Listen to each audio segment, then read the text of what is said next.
আসসালামু আলাইকুম রহমতুল্লাহি ওবরাকাতুহ। আলহামদুলিল্লাহি রাব্বিল আলামিন ওয়াসসালাতু ওয়াসসালামু আলা সাইয়্যিদিল মুরসালিন ওয়া আলা আলিহি ওয়া সাহবিহি ওয়া মান তাবিআহুম বিইহসানিন ইলা ইয়াউমিদ্দিন। এইগুলো ছিল দ্বিতীয় হিজরির গুরুত্বপূর্ণ ঘটনা। এবার আসে আমরা তৃতীয় হিজরির কিছু গুরুত্বপূর্ণ ঘটনা ওহুদের আগে। ওহুদের আগে একটা ছিল গজওয়ায়ে কারকারা আল কুদর, মানে কুদর কুফের কাছে কারকারা একটা জায়গা ছিল, ওই জায়গায় একটা যুদ্ধ হয়েছে। তারপরে গাতপানের সাথে একটা যুদ্ধ হয়েছে। আর উল্লেখযোগ্য ঘটনা হলো মাকতালু কাব ইবনে আশরাফ, কাব ইবনে আশরাফের হত্যা। কাব ইবনে আশরাফ এই লোক একজন বড় কবি, একজন বড় ব্যবসায়ী এবং একজন বড় বুদ্ধিজীবী। কাব ইবনে আশরাফ, তার বিশাল দরবার ছিল মদিনাতে কাব ইবনে আশরাফের।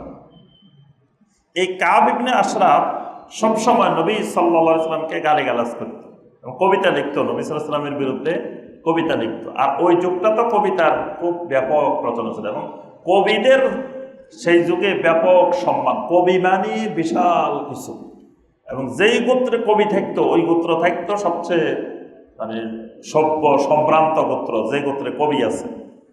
এখন কাব ইবনে আশরাফ আপনার যখন মক্কা আসছে, মক্কার লোকেরা কাব বিন আশরাফকে ব্যাপক সংবর্ধনা দিছে এবং নবী সাল্লাল্লাহু আলাইহি ওয়াসাল্লামকে হত্যার ব্যাপারে সর্বপ্রকার সহযোগিতা করবে কাব বিন আশরাফকে।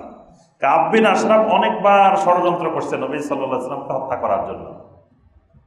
পরে আল্লাহ রাসূল সাল্লাল্লাহু আলাইহি ওয়াসাল্লাম কাব বিন আশরাফের ব্যাপারে বললেন যে তোমাদের মধ্যে মা লাকুম লিকাব ইবনে আশরাফ, তোমাদের মধ্যে কে আছে কাব ইবনে আশরাফকে হত্যা করার জন্য? ফাইন্নাহু কাদ আযাল্লাহ ওয়া রাসূলাহ, কারণ সে আল্লাহ এবং রাসূলকে কষ্ট দিয়েছে। তখন একজন সাহাবী বলছেন আনা লাহা ইয়া রাসূলুল্লাহ, আমি আছি এর জন্য, তবে আমাকে কিছু অনুমতি দেন যে আমি যাতে কিছু কৌশল অবলম্বন করতে পারি, এই কৌশলগুলোর আমাকে অনুমতি দেন। নবী সাল্লাল্লাহু আলাইহি ওয়াসাল্লাম তাকে অনুমতি দিয়ে দিলেন। এরপরে তিনি হত্যা করার জন্য গেছেন, যাওয়ার সময় কয়েকজনকে সাথে নিয়ে গেছেন, আমরা ৩-৪ জনকে সাথে নিয়ে গেছেন, নিয়ে তার বাড়িতে গেছেন। যাওয়ার পরে আপনার তাকে ডাকছেন, ডাকার পরে সে আসতেছে না, মানে তার স্ত্রী ভিতর থেকে নিষেধ করতেছে যে যাইও না, আমি রক্তের ঘ্রাণ পাইতেছি। স্ত্রী বলছে না আমি রক্তের ঘ্রাণ পাইতেছি, তুমি বাইরে হইও না। আচ্ছা, তারপরে কাব বিন আশরাফ বলতেছে আমার বাড়িতে মেহমান আসছে, আমি বের হব না। তখন সে বের হয়ে আসছে। আসার পরে তার মানে সে এত শৌখিন ছিল, ওই যুগের সবচেয়ে উন্নত সুগন্ধিগুলো সে ব্যবহার করত।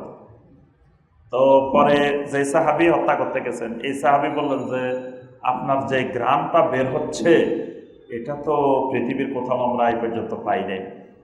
বলবেন যে পাইবা কেন, আমি তো এক ওয়ান পিস, এটা পাইবা কোথায়?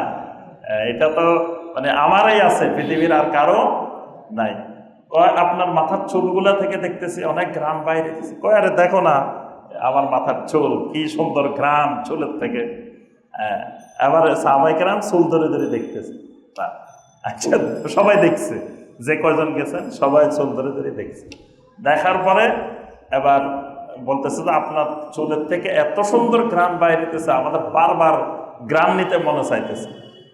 পরে এক সাহাবী গেলেন, যায় তার চুল ছিল লম্বা লম্বা, চুলগুলা শক্ত করে ধরছেন মাথায়।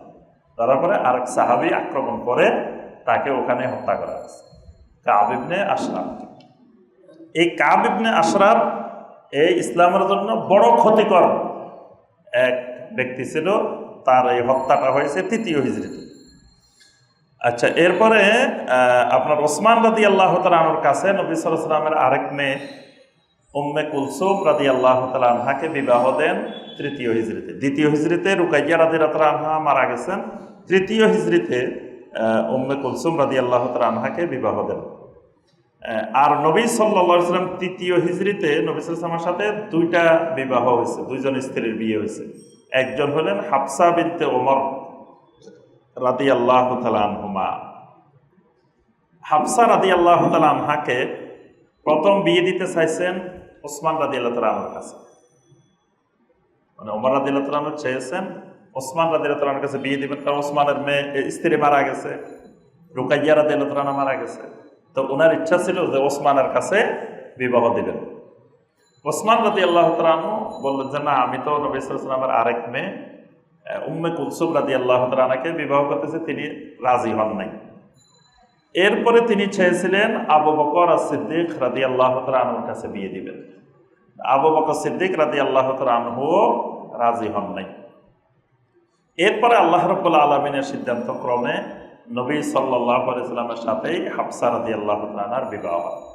আরেক স্ত্রীর বিবাহ হয় জয়নব বিনতে খুজাইমা। জয়নব বিনতে খুজাইমা রাদিয়াল্লাহু, নবী সাল্লাল্লাহু আলাইহি ওয়াসাল্লামের দুইজন স্ত্রীর নাম কিন্তু জয়নব। একজন হলেন জয়নব বিনতে জাহাস, আরেকজন হলেন জয়নব বিনতে খুজাইমা। এই জয়নব বিনতে খুজাইমার একটা উপাধি ছিল উম্মুল মাসাকিন। ওনাকে বলা হয়তো মিসকিনের মা, উম্মুল মাসাকিন। উনি সবসময় খালি মিসকিনদেরকে খাওয়াইতেন, মিসকিনদের প্রতি যথেষ্ট আদর করতেন, সহানুভূতি করতেন। এই জন্য ওনার উপাধি ছিল উম্মুল মাসাকিন। এগুলা হলো তৃতীয় হিজরির প্রসিদ্ধ ঘটনা।